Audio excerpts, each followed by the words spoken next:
Endometriosis হয়েছে যদি শোনেন, ভয় পাবার কিছু নেই। এন্ডোমেট্রিওসিসে হয় কি অ্যাকচুয়ালি?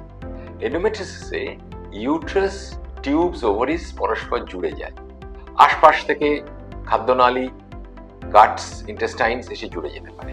এর ফলে পিরিয়ডের সময় প্রচন্ড ব্যথা হয়, এবং একটা সময় পিরিয়ডের ছাড়া অন্য সময় তো ব্যথা হতে পারে।